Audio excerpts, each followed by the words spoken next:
I am so tired of trying to make this video. I have had so many errors, bugs, tweaks, and all of this stuff, and I'm starting to tweak out because this video just doesn't want to be made. It doesn't want to be made. All right, but besides that, I'm going to talk about I'm losing it. But besides that, I want to talk about things that can benefit you guys. So let's talk about controller attachments. I'm first going to start this video out by talking about the things that I deem that are unnecessary. So let's just get through this first. So the first thing I want to talk about are like those expensive controllers that range from like $100 all the way up to $200 sometimes, which are usually Elite controllers. I don't like Elite controllers. I think they're really overpriced for just like, you don't really need all this stuff, to be honest with you.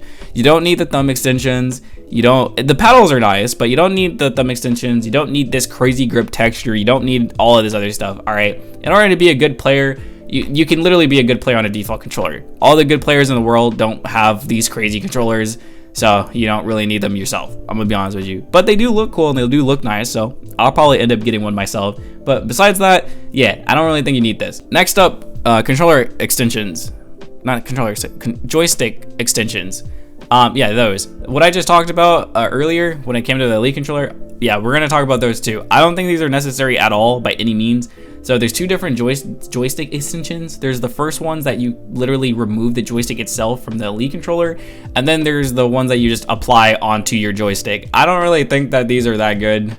I know there's a lot of people that like them, but me personally, I don't, because it just makes my controller feel weird, and it makes me feel weird because the controller feels weird. So I don't know, but if you want to try these out, then try them out. You can spend $3 to get them on Amazon and stuff like that, so I would recommend getting them if you really want to try them out. But I'm gonna be honest with you, I don't think you need this. So yeah, that's really it. So let's get into the stuff that I actually think are cool. So the first thing is paddles. Paddles are a 10 out of 10. I said it a little bit earlier too, but I want to talk about it a little bit more. So paddles, basically what they do is, if you know, no matter what button on your controller you want to press, you can just set the paddle to that. So the paddle goes on the back of your controller. You go into the settings, you pick what button you want your paddle to do. So if you want to jump, put your paddle to jump. You know, just set it to jump and it'll do that action. So paddles are really cool. They're really helpful in a lot of different games. So I would always recommend you guys to look if you're gonna buy anything, just buy paddles in my opinion, because they're that good. I do want to talk about playing claw, because playing claw is basically playing paddles. It's just you're doing it yourself instead of, you know, clicking like I don't know what they're made out of. What are paddles made out of? I know sometimes they're made out of like metal and sometimes they're made out of like plastic or whatever. But instead of that, you just basically use your own fingers to basically press the buttons themselves without having to remove your thumbs off of the joysticks. So if you can play claw, I will always recommend it. But if you can't and you have health issues or something, then just don't play claw. It's not really that deep and it's not really that worth it at the end of the day. I mean, no, it definitely is worth it, but it's just not worth putting your health in jeopardy. That's what I'm kind of trying to say. So if you can't play claw, then don't try to do it. But if you can play claw, then do it. I will always recommend people to, because you're doing the same thing that paddles can do, just without spending the money. And I know not everyone has money to be spending on stuff like that. So yeah, I understand that. So that's what claw is good at.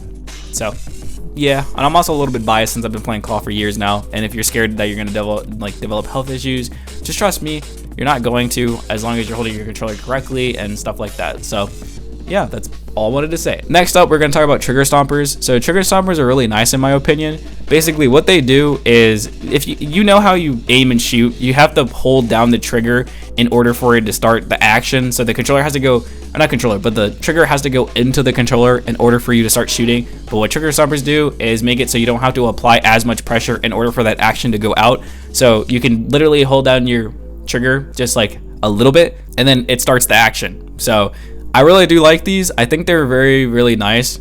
I don't know if you have to spend money for these. I think you do, but I don't know if it's worth spending money just for trigger stompers, to be honest with you. But they are really nice and they're kind of goofy and you can do a lot of weird things with them. So I will recommend people to get them. But if you can't get them, you can't get them, then it is what it is. It's not really that big of a deal. You're not putting yourself at a huge disadvantage just because you don't have trigger stompers. But yeah. And the last thing I'm going to talk about, since controllers don't really have a lot of customization, is going to be grip texture. So grip texture is really nice. I will always recommend people to get grip texture on their controller. I'm pretty sure most controllers nowadays, even default Xbox and PlayStation controllers, are starting to add grip texture because people are starting to like them a lot. And basically what this does is you just have more of a firm grip on your controller. And unlike Xbox One controllers and stuff like that, you know, they're not, if you have butterfingers, you don't really, like, the controller doesn't really go flying out your hands because it has a grip. You know, if you ever gripped a football or a basketball, that's what grip is it. Like, that's what it is.